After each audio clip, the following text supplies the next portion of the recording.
kata kuncinya adalah ciptakanlah hari esok daripada kita mengkhawatirkan apa yang sudah terjadi kemarin, Pak. Dan inilah saatnya kita sebenarnya untuk Belitung khususnya, inilah saatnya bagi kita untuk bisa mencuri start sebenarnya. Dan destinasi lain di Indonesia yang tadinya nggak diperhitungkan, inilah momentum kita karena kita berada di garis start yang sama. Saat ini di Indonesia tidak ada lagi namanya daerah unggulan. Semuanya berada di titik yang sama. Jadi kalau Anda mau jadi tempat wisata terbaik di Indonesia, saatnya kita ngegas. Tapi tentunya tadi dengan garis bawah dengan manajemen yang baik. Nah, karena itulah jangan kita patah semangat, mental harus dijaga, bahwa sektor pariwisata adalah sektor yang paling menjanjikan setelah pandemi berakhir.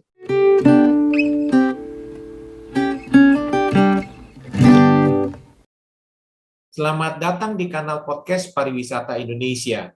Kanal podcast ini dikelola oleh IINTOA atau Indonesia Inbound Tour Operators Association, menampilkan perbincangan seputar industri pariwisata Indonesia yang mencakup informasi, destinasi, fakta, dan berbagi pengalaman industri dari para praktisi dan pakar pelaku industri pariwisata. Dan saya, Yongki Adiasa. Memantau dari kondisi pandemi yang semakin melandai dan beberapa daerah mulai kondusif, ada yang sudah dan ada yang segera membuka kembali destinasi wisatanya secara lebih meluas. Pada episode kali ini, kami menampilkan promosi dan informasi seputar destinasi wisata dan kami memilih Belitung. Pandemi COVID-19 telah membuat hampir seluruh aktivitas pariwisata terpuruk. Sebagai salah satu destinasi pariwisata, Belitung juga tidak terkecuali mengalami kontraksi. Memang, wisatawan lokal masih berwisata, tetapi wisatawan Nusantara terkendala untuk berkunjung ke Belitung. Untuk hal tersebut, mari kita simak bincang-bincang bersama narasumber Bapak Isyak Meirobi, SSN MSI, selaku Wakil Bupati Belitung. Pada kesempatan diskusi kali ini, saya ingin mendapat penjelasan langsung mengenai kondisi terkini destinasi wisata di Belitung selama pandemi ini. Target kami sebenarnya adalah di 2020 itu 500.000, Pak. Tapi kami tidak pernah menyangka bahwa COVID-19 itu akan datang ke Indonesia dan khususnya sampai ke Belitung. Tidak akan menyangka yang sebesar ini. Walaupun tanda-tanda di luar negeri seperti di Cina dan lain-lain sudah menunjukkan ada gejala seperti itu. Nah, akhirnya di 2020 itu dampaknya yang dari 467.000 menjadi 134.000. Jadi turunnya luar biasa tajam. Dan di 2021 ini, Pak, kita belum normal, Pak. Kita masih jauh dari normal. Kita hanya menerima kunjungan wisatawan Nusantara itu sampai bulan Juni, catatan saya itu 71.000 orang, Pak. Jadi kalau sampai nanti Desember, kalau harus dikurangi Juli dan Agustus ya Pak ya, Juli Agustus itu bulan yang sangat buruk. Karena gelombang kedua ini mengerikan, Pak. Belitung saja sampai masuk ke zona merah. Karena kita membuka pintu kita dan kita terdampak dengan transmisi lokal ya. Dan itu akhirnya membuat kita kehilangan momentum 2 bulan, Juli Agustus. Dan kita hanya bersisa 4 bulan nih Pak, untuk bisa menyamakan angka kunjungan wisatawan Nusantara di tahun 2020. Tapi bukan itu sasaran utamanya sebenarnya. Kalau bagi kami di Belitung, ketika pandemi datang, kami punya sebuah tantangan yang lebih besar dibanding daerah lain, yaitu sumber daya manusia kami, Pak. Belitung ini kan wisatanya lahir dari transformasi, Pak. Transformasi dari mindset tambang dan mental tambang ke mindset dan mental pariwisata dan aircraft. Yang keduanya ini sangat kontradiktif, bertolak belakang sekali. Nah, tambang instan, pariwisata bicara jangka menengah dan panjang. Nah, sekarang berbahaya sekali, Pak, ketika pandemi datang. Subsidi pemerintah tidak lagi sanggup melalui APBD dan APBN untuk bisa menopang kehidupan masyarakat kita secara sosial, di mana tingkat pengangguran dan yang dirumahkan karena pariwisata ini sangat signifikan, dan mereka secara perlahan beralih ke komoditi yang harganya justru naik berkali-kali lipat di saat pandemi, Pak. Yaitu hasil timah, Pak. Jadi timah itu dari 100.000 per kilo menjadi 265.000 rupiah per kilo, Pak. Bapak bisa bayangin betapa seksinya komoditi ini dan kandungan tanah di dalamnya itu di Belitung itu masih banyak, Pak. Masih banyak, ya. Ya, dan inilah dilemanya, Pak. Pemerintah Ya. daerah nggak bisa melarang dalam arti mencegah ini sekuat-kuatnya supaya masyarakat tidak beralih kembali. Ya. Karena masyarakat juga butuh makan. Karena kita menyadari konstruksi anggaran kita tak sanggup lagi untuk bisa terus memberikan subsidi. Yang Ya. bisa dilakukan itu adalah pemulihan kesehatan secepat mungkin, sehingga pemulihan ekonomi yang sudah kita bangun di bidang pariwisata ekraf ini kembali perlahan-lahan normal dan transformasi ini tidak gagal. Ya. Nah ini masalah terbesar kami, Pak. Kami mencoba menjaga jangan sampai para pelaku ini semua migrasi, Pak, kembali ke sektor yang dulunya justru kita tarik orangnya masuk pariwisata. Ini terjadi arus balik dan itu cost-nya besar, Pak.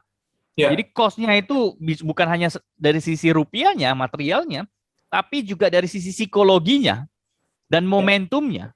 Nah, ketika momentum ini mulai habis, nah kita dihadapkan dengan situasi ketika ekonomi Belitung dan Bangka Belitung ini tumbuh dari timah, Bapak bisa bayangin lada dari 50.000 sempat naik jadi 95.000 rupiah per kilo. Kemudian timah yang 100.000 jadi 265.000. Kemudian CPO dan tandan buah segar sawit di mana Bangka Belitung juga banyak, itu juga naik cukup tajam. Jadi 3 komoditi ini, Pak, signifikan sekali menghiasi dan mewarnai uang yang dimiliki oleh masyarakat lokal kami, Pak. Sehingga kami merubah strategi nih, Pak. Yang kami kerjakan sekarang itu adalah ketika pintu-pintu ditutup, nggak bisa masuk Belitung, untuk menghidupi kondisi daerah kami ciptakan destinasi lokal, Pak. Sehingga orang dalam daerah yang bosan nggak bisa kemana-mana tapi punya uang, dia bisa konsumtif belanjanya di destinasi yang kita bangun, di ekraf yang kita siapkan, di sektor UMKM yang kita siapkan. Nah, itu strategi pertama, sehingga ekonominya tetap berputar di dalam daerah. Yang kedua itu adalah kami menyiapkan destinasi-destinasi yang tadinya untuk wisatawan Nusantara dan mancanegara, kita renovasi, ya, kita redesign, kita persiapkan dengan sesuai dengan kebutuhan ketika habis pandemi ini. Apa sih yang dibutuhkan? Yaitu mereka butuh tempat yang lebih private, yang tidak ramai-ramai, yang langsung berhubungan dengan alam, kerinduannya udah dalam sekali, gitu ya. Jadi ini seperti burung yang dibuka sangkarnya, terbangnya pasti akan menuju ke alam yang luas dan bebas. Nah, ini yang kita siapkan, Pak. Nah, kami perkuat juga balai latihan kerja kami, Pak, yang bekerja sama dengan Kemenaker RI, yaitu membuat kurikulum yang sesuai dengan kebutuhan sekarang dan pasca pandemi. Kalau kebutuhan sekarang misalnya kami bertaburan sumber daya ikan, Pak. Bagaimana pengolahan ikannya? Bisa jadi makanan apa yang dijual UMKM nantinya? Bisa disajikan apa buat wisatawan nantinya? Nah, kami buka kelas, Pak. Jadi orang-orang yang tadinya dirumahkan, kemudian diberhentikan, mereka kami sekolahkan di situ. Nah, kemudian belajar bahasa di situ. Kemudian bikin kelas kuliner di situ, kelas barista di situ, kelas diver di situ. Ya, jadi semuanya kita siapin. Jadi akhirnya banyak lulusan itu sehingga membuat mereka tidak sempat berpikir untuk bertransformasi lagi ke arah yang lama. Gitu, Pak, kira-kira, Pak, strategi pertamanya, Pak. Baik, menarik sekali, Pak. Sebagai praktisi pariwisata, saya menyadari kesiapan destinasi wisata adalah hal yang sangat penting untuk menggeliatkan kembali pariwisata, mendatangkan wisatawan Nusantara.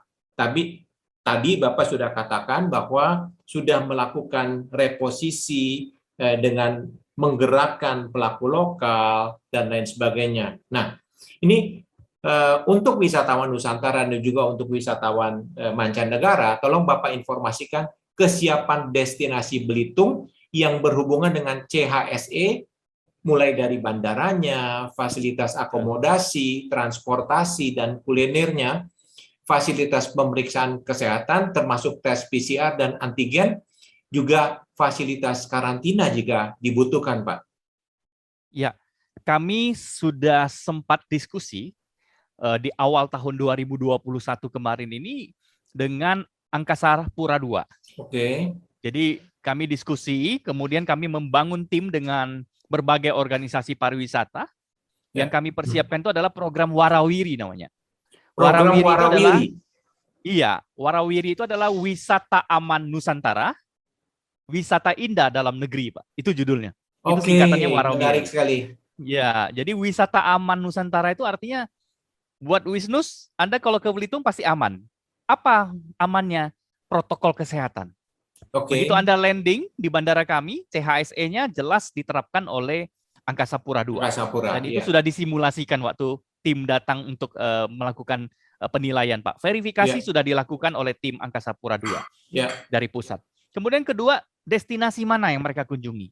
Nah, mereka kunjungi, Pak. Ada listnya di mana tempat yang belum memenuhi syarat, ya. kami evaluasi, Pak. Oke, Harusnya ini sudah dimulai di Juni kemarin, Pak. oke, Tapi sayangnya, karena kami melihat ada peningkatan angka COVID, kami tarik ya, rem dulu, Pak. Tidak jadi launching program ya, ini. ya karena si Delta ini ya Ya. Pak ya, varian Delta masuk Betul, ya. karena deltanya nakal sekali ya, jadi gerakannya luar biasa, jadi Ya, sangat ya, masif dan membabi buta. Nah, akhirnya Warawiri ini kami standby-kan saja sekarang, tapi oke, kami mempersiapkan tempat-tempat lokal untuk bisa memenuhi syarat CHSE. Jadi oke, restoran-restoran, hotel-hotel yang belum CHSE, kami minta daftarkan, dilakukan verifikasi oleh Sukovindo dan sebagainya. ya, Yang belum, kami lakukan verifikasi lokal ya oleh organisasi setempat. Nah, ya, memang ini tidak mudah ya, tidak mudah karena terus terang ada titik jenuh kami lihat, Pak. Ya, titik jenuh ini kaitannya dengan momentum. ya, Yaitu masyarakat itu ketika disodori ngomong soal prokes-prokes mereka udah enek, Pak. Ya kan? Jadi kalimat prokes ini saya udah bosen enek nih. Ya, ya, ya, harusnya sebenarnya ini menjadi sebuah budaya. Jadi bukan lagi bicara soal disiplin, tapi soal budaya. ya, Saya betul. menerapkan prokes itu karena saya suka kultur Ya, dan saya jadikan ini sebuah kebiasaan saya. Bukan karena ya, saya takut ditangkap oleh tim justisi. Nah, sehingga inilah lahir sesuatu yang alamiah. ya, Nah, beberapa restoran dan hotel sudah menjalankan ini dengan baik. Dan mereka oke, sudah terlatih dengan ya, situasi-situasi. Nah, sekarang Pak, ketika delta ini sudah mulai menurun dan ya, Belitung dari zona merah menjadi kuning, ya, dari level 4 menuju level 3 dan hampir 2, Pak. Kita sebenarnya sudah ya, masuk kategori level 2, Pak. Uh, Cuman di pusat mungkin ada data yang belum masuk ya. Nah, oke, sehingga kami ini sudah mulai dibanjiri minggu ini, Pak. oke, Jadi minggu-minggu ini sudah ada kegiatan-kegiatan seperti kegiatan pertemuan bupati oke, se-Indonesia, ya, bupati pesisir dan kepulauan. Itu ratusan, Pak. oke, Nah, kemudian ditambah lagi dengan ada acara sepeda ya, The Belitung ya. ya, Kemudian ada lagi program golf ya. Jadi ya, sport tourism, ada pekan olahraga tradisional se-Indonesia di Belitung ya, dan seterusnya. Jadi ini menjadi sebuah momentum bagi kami. oke, Tapi Pak, di tengah COVID yang turun ini, strategi kami adalah bagaimana mengejar angka sasaran dari vaksinasi, Pak. Sehingga oke. membangun herd immunity yang Herd immunity, ya, nyata. Jadi ketika dosis 1 sekarang kami sudah mencapai 61% Pak hari ini, Pak. ya, Kemudian dosis kedua ini kami sudah mau 30%. oke, Lansianya sudah di atas 40%. oke, Kami semakin percaya diri bahwa di akhir November ini 70% bisa tercapai, di akhir ya, Oktober. Kemudian di akhir November itu 75 sampai 80%. Ya, ya, dosis keduanya sudah naik di atas 50%. Sehingga ketika akhir tahun, momentum-momentum besar ini yang bisa kita raih ini, orang keluar masuk ini juga mendapatkan perlindungan. Nah, kesiapan itulah yang kami maksudkan. Jadi yang kami oke, sapu bersih itu adalah pelaku ekonomi kreatif dan pariwisata divaksin dulu semuanya. oke, Ya, jadi yang sport tourism semuanya divaksin. Ya, oke. jadi itu yang kami terapkan begitu, Pak. Oke, menarik sekali Pak ya.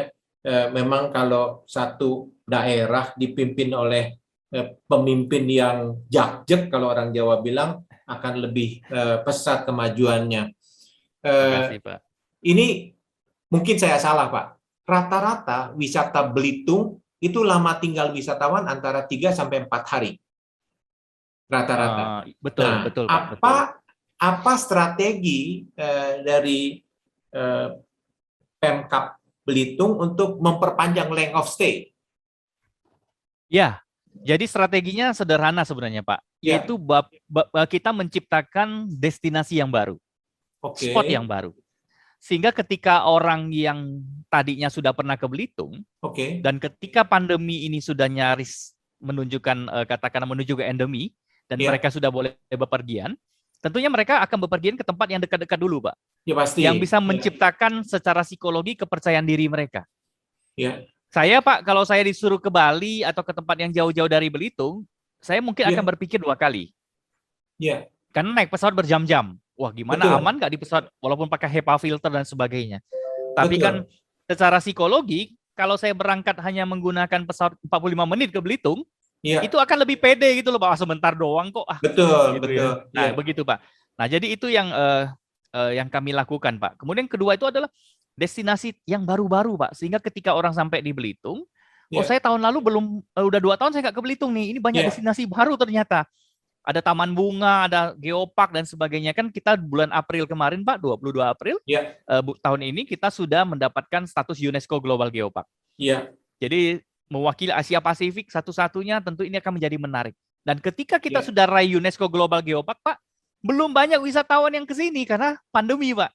Oke. Jadi ketika Betul. ini di open, yang kami akan jual itu adalah kami sekarang sudah UNESCO Global Geopark. Oke. Dan geosite itu siap menerima Anda dengan Oke. semua kevirginan destinasinya. Nah, Ya. Ya. ini strateginya sehingga orang akan tertarik, Pak. Ya, menambah. Saya Oke. tadinya 3 malam, ya saya tambah 1 malam atau 2 malam lah. Betul. Dan juga Betul. kami mempersiapkan banyak sekali destinasi yang katakanlah tadi tidak dilirik sama sekali, Pak. Ya. Ada sebuah jembatan di pusat kota, saya cat Pelangi, jadi jembatan Pelangi namanya. Kemudian Oke. di situ ada wisata susur sungai, Pak. Wisata Susur sungai susur itu, sungai. Ya. iya. Jadi ada sejarah tempat pembuatan kapal pinisinya, Ya. kemudian ada makanan tradisionalnya di situ. Sambil Ya. susur sungai mereka nanti ada mencicipi minuman dan makanan tradisional, Ya. sambil melihat hutan bakau dalam kota yang sangat rimbun. Ya. Ya. Kemudian ada spot reptilnya di mana biawak-biawak berkumpul Ya. ya. Jadi kalau di Pulau Komodo lihat komodo, di sini anaknya dulu lah, gitu ya. Oke. Kemudian ada spot burungnya. Nah, kemudian bagaimana kita mempersiapkan wisata mangrove-nya sudah selesai juga, Pak. Oh, mangrove sudah siap ya, Sudah Pak? selesai. Mangrove dalam kota sudah selesai. Ini bedanya, Oke. Pak. Kalau dulu Bapak datang mungkin mangrove-nya pinggir kota, tapi ini Iya. ada hutan mangrove-nya dalam kota, Pak. Dari Oke. hotel-hotel sepanjang hotel dalam kota itu hanya 3 menit udah sampai, Pak. Oke. Oke. Jadi kita punya pilihan-pilihan yang ketika orang katakanlah, saya udah mau ke bandara nih, tapi saya Iya. pengen ke satu tempat wisata lagi di mana? Oh, ada dekat hotel 3 menit. Iya. Iya. Begitu. Iya. Jadi dengan susur sungai setengah jam udah selesai, tambah lagi satu destinasi dan seterusnya, Pak. Oke. Itu yang Benar. kami lakukan, Pak. Jadi bukan Oke. soal bagaimana memperbaiki yang lama, tapi juga Ya. menciptakan yang baru. Oke. Oke. Baik, Pak. Berikutnya, saya tahu beberapa saat sebelum pandemi berlangsung di tahun lalu, ada rencana kapal pesiar yang akan berkunjung ke Belitung. Betul, Anyway, betul. dari sisi destinasi, Belitung memiliki potensi yang sangat bagus untuk wisatawan kapal pesiar. Setahu saya, koreksi Pak kalau saya salah, pada saat itu ada fasilitas yang harus dipersiapkan kalau tidak salah pihak kapal menginginkan disediakannya ponton fleksibel di Tanjung Betul. Kelayang untuk merapatnya perahu pengumpan tender boat.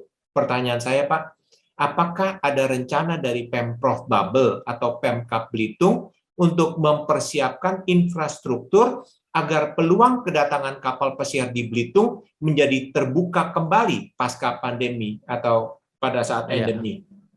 Iya, perlu kita sadari bahwa pandemi ini menyedot banyak sekali anggaran daerah.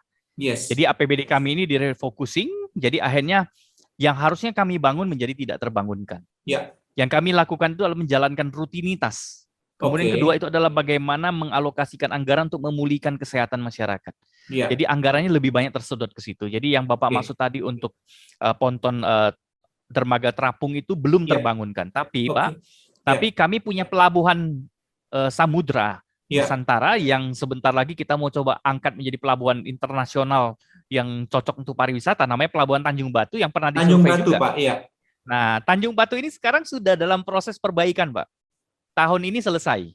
Oke. Ya. Jadi akan tampil lebih bagus ya. Jadi artinya dari sisi keamanannya lebih baik, itu sudah kami bongkar semua, Pak.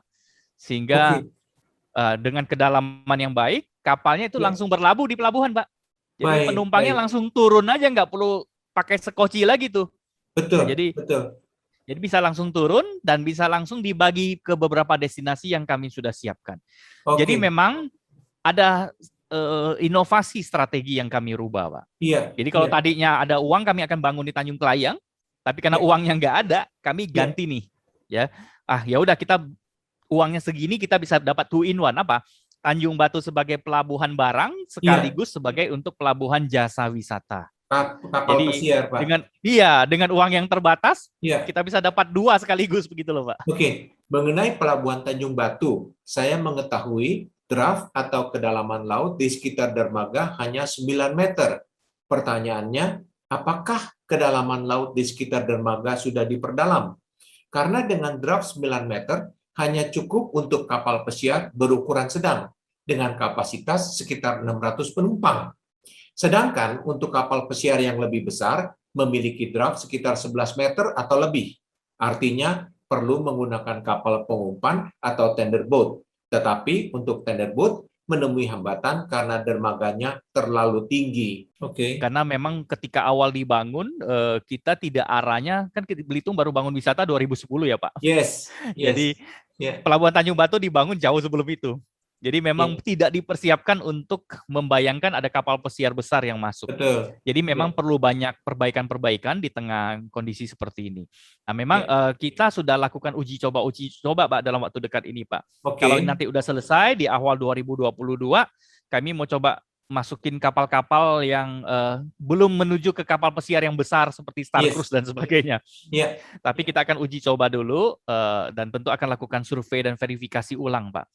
Dan dalam waktu dekat ini kan memang ada kunjungan Pak Kasal ya. Yeah. Dan juga kami akan coba dengan KRI ya, bagaimana perputaran di situ nyaman tidak, cocok tidak, dan seterusnya. Itu kita akan lakukan uji coba sebelum nanti benar-benar kami declare itu cocok sebagai cruise center begitu Pak.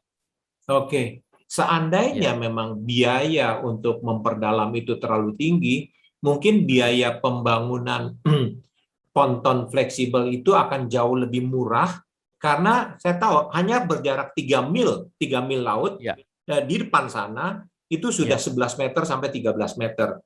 Jadi kalau seandainya kapal pesiar itu mereka yang besar-besar Pak ya, mereka legua jangkar di 3 mil laut di luar Belitung, itu dengan tender boat, mudah-mudahan tender boat mereka itu bisa masuk dengan ponton fleksibel. Mungkin itu usul, Pak. Itu yang di Tanjung Batu atau Tanjung Kelayang, Pak? Tanjung Batu, Pak. Itu. Tanjung Batu ya? Oke, Pak. Cocok kalau begitu. Iya, Pak. Akan jadi perhatian kami, Pak. Makasih ini masukannya, Pak. Iya. Itu saya bayangkan kalau memang di situ ada ponton fleksibel akan memudahkan, Pak. Baik. Iya, Pak.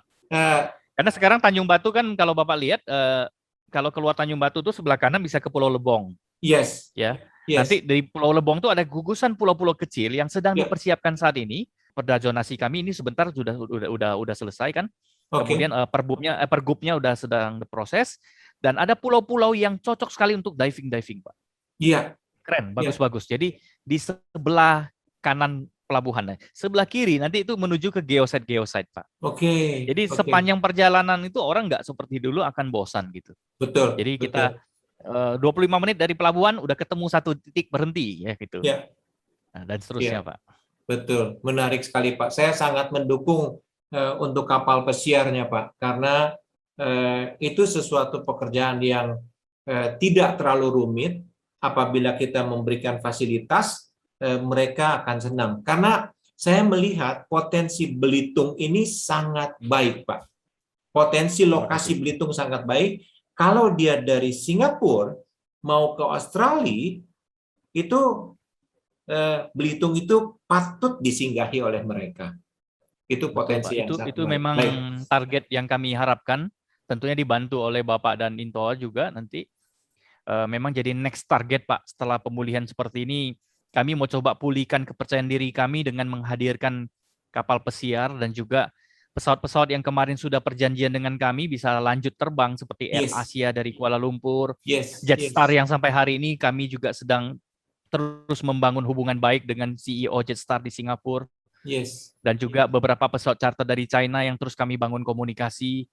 Sehingga silaturahmi ini nggak boleh putus walaupun pandemi udah mau 2 tahun. Jadi ketika ini normal, kami bisa cepat-cepat kembali menarik mereka masuk kembali begitu, Pak. Untuk kapal pesiar masih ada waktu karena dengan kondisi pandemi ini yang tercepat yang akan datang ke Pulau Bali, baru ke Pulau Bali, Pak. Itu April Ya, tahun 2022. Mudah-mudahan onward, Belitung sudah siap, kapal pesiar bisa kita alihkan masuk ke Belitung. mudah-mudahan Pak, mudah-mudahan. Mudah-mudahan. Oke, Ya. Pak, ini mengenai tadi Bapak sudah singgung sedikit mengenai masyarakat, mengenai alih profesi, tapi untuk pariwisatanya sendiri, pada masa pandemi seperti ini, di mana para pelaku industri pariwisata mulai mati suri. Nah, ini apa peran Pemkab Belitung untuk kembali menggairahkan para pelaku pariwisata, khususnya tour operator, hingga dapat aktif kembali berkarya seperti sedia kala? Iya Pak. Di 2020 itu APBD kami masih kuat Pak. Belum Ya, banyak refocusing anggaran. Sehingga kami mengumpulkan data semua pelaku pariwisata dan aircraft, kami berikan bantuan sosial. oke. Tapi itu kan hanya berjalan beberapa bulan. Iya, Sehingga ini nggak bisa menopang hidup mereka. Maksud kita itu supaya ada transisi dan kita juga manusiawi ya dengan iya, keadaan mereka. Tapi masalahnya nggak sesederhana itu. Ketika APBD udah nggak sanggup, iya, ya harus kita lakukan itu harus lebih konstruktif dan lebih sistematis. iya, Yaitu kami sekarang mendorong mereka yang tadinya kompetensinya masih standar iya, untuk meningkatkan kapasitas dan kompetensinya melalui balai latihan kerja tadi, Pak. iya, Sehingga ketika mereka lulus di balai latihan kerja dalam 2 minggu, 1 bulan, 2 bulan, ada paket-paketnya nanti, mereka sudah bisa jadi praktisi tambahan, Pak. Jadi ada pelaku wisata yang membuka usaha kuliner sekarang, Pak. oke, Siapa sasarannya? Sasarannya ya konsumen lokal. iya, Karena iya, ini ada sebuah pasar yang tidak disangka-sangka, daya beli yang besar dari masyarakat lokal. Karena iya, ekonominya tumbuh 6%, Pak. Jadi oke, ekonomi Bangka Belitung itu kan tumbuh 6%, Pak, di kuartal bagus, pertama. Jadi dengan ekonomi yang tumbuh itu uangnya yang beredar ini kan cukup banyak. betul, iya, Nah, karena itulah pelaku pariwisata ini harus kita alihkan sedikit, nggak boleh banyak-banyak, sedikit. Jadi iya, banting setirnya nggak jauh-jauh ya. Jadi pengusaha kuliner gitu ya, Pak ya. iya, Jadi cukup banyak Pak yang jadi pengusaha kuliner dan dengan inovasi yang unik-unik. Ya, ada iya, pengusaha kuliner yang lahir dari pengusaha tour and travel yang iya, dia buka makanan yang nggak ada di Belitung dengan harga teras rumah begitu ya Pak ya. iya, Kemudian dia juga bikin paket bagaimana makanan itu hadir bisa berdasarkan order di rumah-rumah atau tempat-tempat yang kita pesan. Jadi ini menarik sekali. Jadi itu juga diikuti oleh beberapa pelaku-pelaku yang lainnya.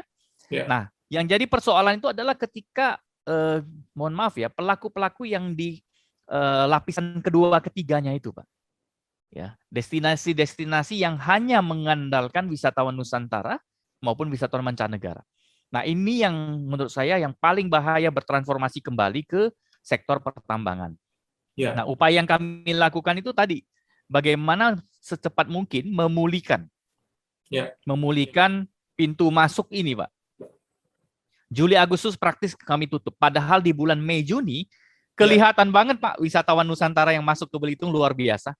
oke, Tapi Bapak boleh mencatat bahwa di di akhir September kemarin beberapa hotel bahkan okupansinya sampai 70-80%. oh, mantap, Ya, iya, saya juga kaget Pak. Saya berkunjung ke hotel itu karena satu acara, saya tanya berapa okupansi hari ini? 80%.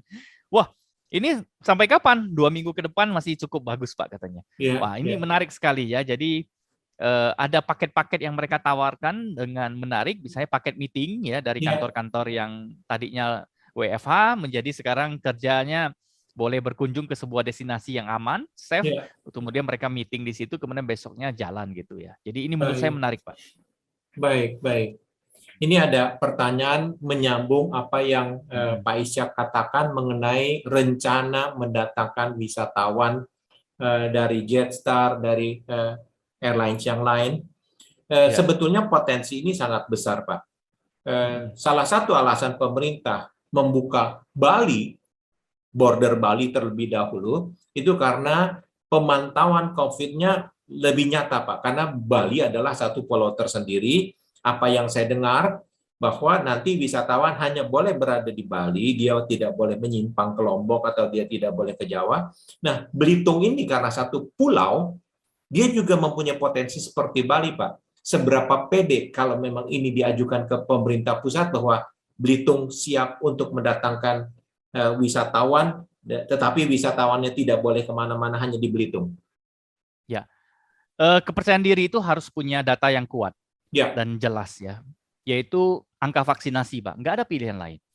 Jadi kalau oke. vaksinasi kami untuk dosis 1 sudah hampir 80-90%, dosis keduanya sudah masuk ke angka 60-70%, Ya, kemudian lansia sudah menembus 60%, dan ditambah dengan kemampuan dan manajerial penanganan COVID yang sudah dilatih 1-2 tahun ini, ya, kami percaya bahwa kami sanggup untuk bisa mengelola kunjungan wisatawan asing tersebut. Ya, jadi kan kita harus membangun juga kepercayaan trust dari wisatawan. Oh, saya betul. ke Belitung, apa jaminanmu saya juga aman? Bukan hanya soal Indah. Indah itu Ya, cerita lain. Saya ya, juga mau bicara, saya ke situ saya nggak kena COVID. ya, Dan masyarakat lokal juga berpikir, jangan nanti wisatawan masuk bawa COVID ke saya, kan begitu. Jadi nggak betul, ada saling menyalahkan. Jadi betul. dua sisi ini harus kita pastikan aman. Nah, apa Ya, jawabannya? Manajemen, Pak. oke. Manajemen apa? Manajemen COVID yang baik. Manajemen Ya, COVID yang baik itu seperti apa? Meningkatkan vaksinasi di tengah angka COVID lagi turun. Jadi harus oke. ada dua kurva yang berbeda. Angka Ya, COVID turun, vaksinasi harus naik. terus naik. Nah, kemudian yang Ya, kedua itu adalah bagaimana kita ngegas, Pak. Ngegasnya di mana? Tempat wisata yang tadinya belum ready, kita persiapkan lebih cepat selesai. Ya, ya, jadi ya, sehingga ketika yang Bapak sebut waktunya tiba, ya, kita benar-benar bisa menyuguhkan hospitality yang sesuai dengan harapan mereka. ya, Jadi bukan sesuai wacana yang kita bangun atau ya, jualan yang kita bangun, tapi ya. benar-benar mereka bisa merasakan, oh seperti ini, ternyata memang saya pulang dengan aman, dengan nyaman. Nah, untuk Bapak ketahui bahwa Belitung itu untuk kasus COVID positif saja kami menggunakan 2 gelang ini, Pak. Oke, Yang warna orange ini buat yang positif, yang warna hijau ini buat yang kontak erat dengan positif. Jadi mereka yang pakai ini harus ada dalam tempatnya masing-masing. Ya, oke, baik dia isolasi terpadu, terpusat ataupun dalam rumah sendiri. Dan dengan cara ini sangat efektif, Pak. Bahkan di oke. Belitung sudah membuka pos swab gratis, Pak, di pusat kota. Ya, Jadi katakanlah kalau ada wisatawan, mohon maaf, saya punya gejala nggak enak nih, batuk pilek ya, terus. Saya boleh nggak saya pos swab gratis? Boleh, datang aja ke pos swab. Jadi dia nggak ada kos tambahan, Pak, ke Belitung, Pak. ya, ya, Waduh, ya, saya ke Belitung nanti saya mau swab, tapi ini bukan untuk perjalanan ya, Pak, hanya untuk ya. deteksi. Karena kami nggak Oke, keluarin surat pernyataan bahwa dia negatif dan boleh dipakai untuk perjalanan. Tapi ini oke, untuk deteksi. Ya, itu oke. kan penting, Pak. Jadi Betul. wisatawan menambah kepercayaan diri bahwa ketika saya ke Belitung, saya punya gejala pun saya mau periksa nggak ada bayaran apa-apa. Ya, ya. Dan bisa jadi wisata vaksin, Pak. Jadi kalau Oke. orang mau vaksin di Belitung, boleh, Pak. Bisa Kami ya? punya pos Oke, pos gerai vaksin itu yang buka di pusat kota, Pak, setiap hari. oke, oke. Itu Baik. boleh ya. Jadi silakan saja. Menarik sekali, Jadi Belitung menarik bisa sekali. jadi tempat yang berbeda begitu, Pak. Ya, ya, menarik sekali, Pak. Sebagai penghujung dari perbincangan kita ini, silakan Bapak sampaikan pesan khusus kepada para pelaku pariwisata di Belitung, khususnya tur operator, untuk mewujudkan Belitung kembali menjadi salah satu destinasi unggulan untuk wisatawan domestik, dikembangkan menjadi tujuan favorit bagi wisatawan mancanegara. Iya. Kata kuncinya adalah ciptakanlah hari esok daripada kita mengkhawatirkan apa yang sudah terjadi kemarin, Pak. Jadi kata kuncinya di situ. Jadi Oke, harapan saya kepada rekan-rekan kita, semua pelaku pariwisata dan ekonomi kreatif UMKM, ya, bahwa hari esok pasti ada matahari terbit yang lebih cerah. Saya percaya itu. Ya, tanda-tandanya ada. oke, Dan Tuhan sudah siapkan pandemi untuk melatih kita oke, menjadi sumber daya manusia yang punya kapasitas lebih, punya kualitas lebih bagus, punya mental yang lebih kuat. ya, ya, Dan ya, inilah saatnya kita sebenarnya untuk Belitung khususnya, inilah saatnya bagi kita untuk bisa mencuri start sebenarnya. ya, Dan destinasi lain di Indonesia yang tadinya nggak diperhitungkan, inilah momentum kita karena kita berada di garis start yang sama. ya, ya, Saat ini di Indonesia tidak ada lagi namanya daerah unggulan. ya, Semuanya ya, berada di titik yang sama. ya, Jadi kalau betul. Anda mau jadi tempat wisata terbaik di Indonesia, saatnya kita ngegas. Tapi tentunya tadi dengan garis bawah dengan manajemen yang baik. Nah, Ya, karena itulah jangan kita patah semangat, ya, mental harus dijaga, bahwa sektor pariwisata adalah sektor yang paling menjanjikan setelah pandemi berakhir. Karena betul, ini betul, akan menjadi sektor yang dibanjiri oleh betul. orang-orang yang sudah rindu dan haus untuk leisure Ya, dan bisa melepas semua kejenuhan mereka. Ya, saya rasa itu, baik, Pak, supaya baik, kita baik. tetap semangat Menarik bersama. sekali. Menarik sekali apa yang disampaikan Pak Isyak ini.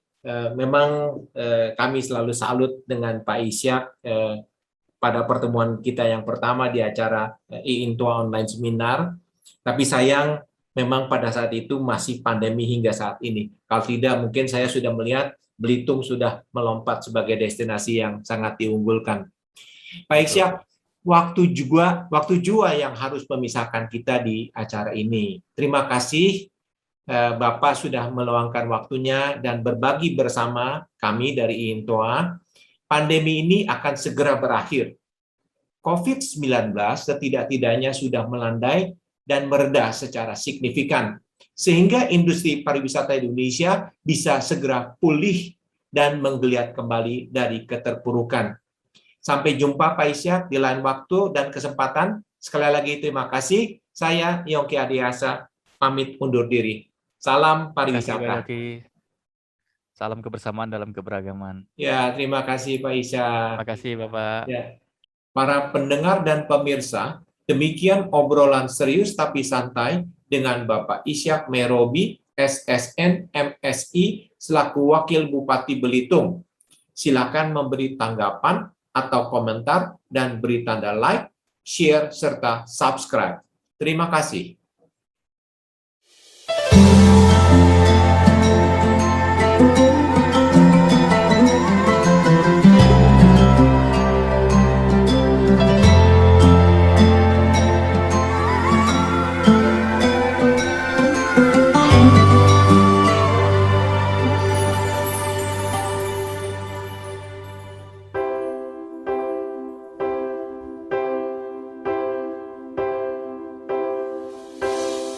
Siapapun akan terfana melihat indah ciptanya, alam dan seni budaya. Belitung tiada duanya. Pribadi ramah ceria, senyuman tulus bersahaja, jadi kenangan terindah. Belitung takkan terlupa.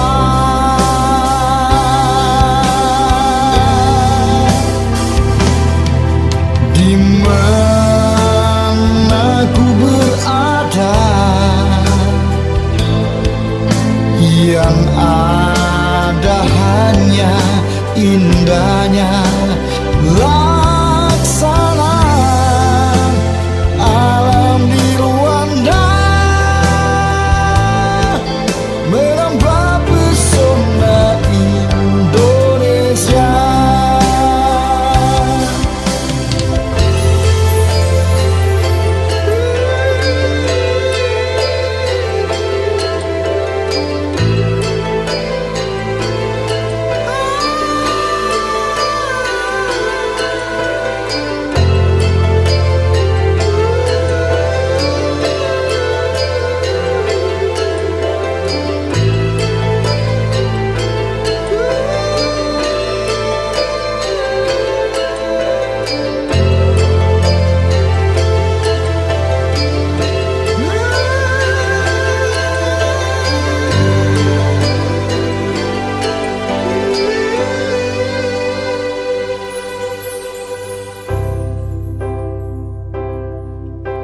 Pribadi ramah ceria, senyuman tulus bersahaja, jadi kenangan terindah. Belitung takkan terlupa.